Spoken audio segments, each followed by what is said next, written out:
I think formal education in terms of coaching is really, really important, I think. I think it upskills you in the knowledge of the game. I think it allows you to disseminate all that information appropriately to the age group of players you're working with. And that's really important, and to understand how the game develops and how it moves forward. So it keeps you abreast of current affairs, if you like, in football. The game changes and changes all the time, and part of the education process helps you adapt to those changes when you're coaching kids, adults, whoever it may be. So for me, alongside experience, getting those formal qualifications are really important.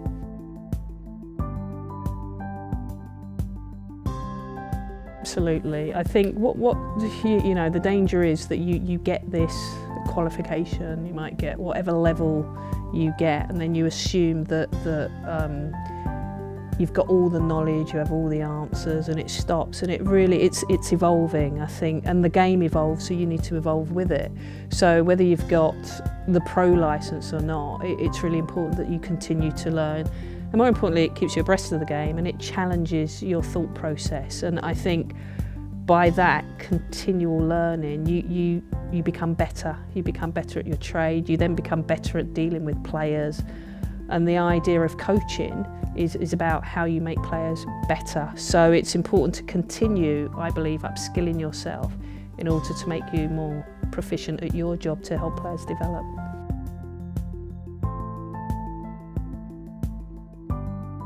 I basically handpicked my team, which was very important. I didn't want people that were automatically yes people. I wanted people that would challenge my thinking. I think that helped me to grow and develop. I'm also a great believer in empowering people, so if I give you a job, I want you to be able to feel comfortable in the knowledge that you can do that job. But more importantly, the people that I worked with, I'd like to think they were the very best in their field, and that was really important. So while my role was the coach, you know, you employ a doctor or a medic because they have those qualifications and skill sets to be able to do the job.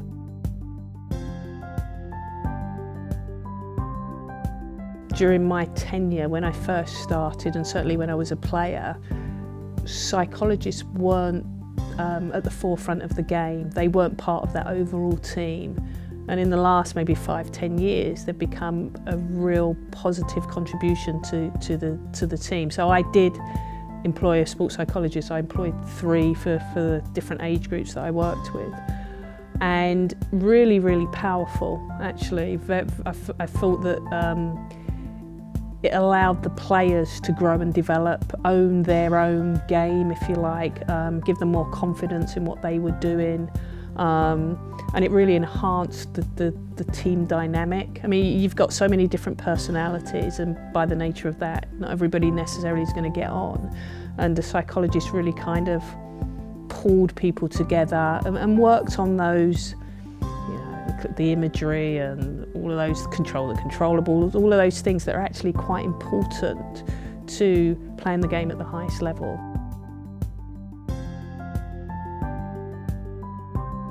Yeah, it's tough. I think that's quite tough because of so many personalities from all sorts of backgrounds, and you have to understand that, and you have to be a bit receptive to that. If you get that right, that is very, very powerful. More so sometimes than the football itself, it can bring you a long way forward, if you like. So creating that whole team atmosphere, dynamic, really crucial. And for me, it was trying to empower the players, give them ownership, let them have a voice, let them have an opinion, and embrace their opinions. But at the end of the day, as the manager, you have to make the hard decisions. So that was quite tough. While you want to give the players the ownership and the leadership and the power and the control, still somebody has to be in control. So that sometimes could clash, but it's how you manage it in order to get the best out of the group you're working with.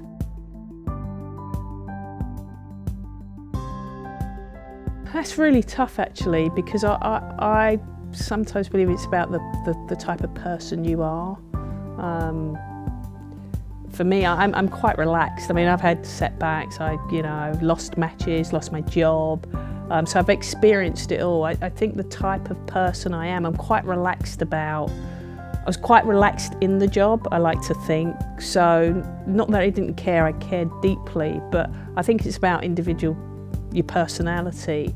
And while I took the game very seriously,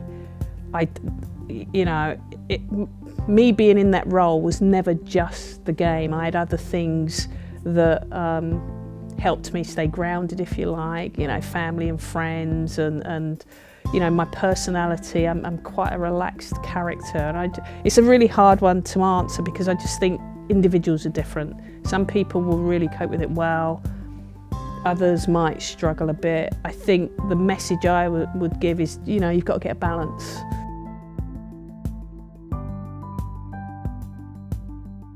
I think I had to learn very quickly. I was quite young, as you probably know, that when I got into management and didn't have any of that previous experience. So it's quite tough because generally you're always, certainly when you're managing up, I was always asking for everything, I want. And then, as you get older and you start to learn, you have to realise very quickly that the industry you're in is, more often than not, it's a business.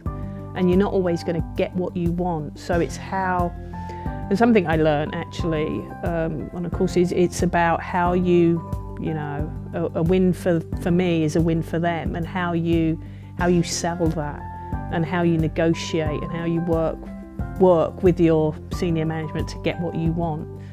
First and foremost, it's a business and it's got to be a win-win situation. So managing upwards is about convincing those people that if they agree to your idea, they're going to benefit from it, the industry, and that's really important.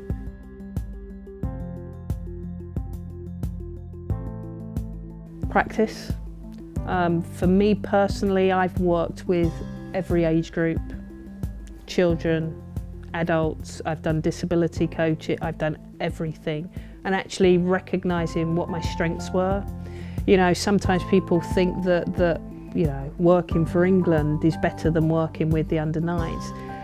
Just depends on your skill set, and I was very fortunate. I put myself in a position where I could have all these experiences, and I found my skill set, and I knew, and this might be something to do with the fact that I was a player, I knew I wanted to work with elite players. But if you've got a great skill set working with young people, then I would do it. Find your niche, I would say. Practice. I would go and observe the very best coaches in whatever age, gender you want to work with.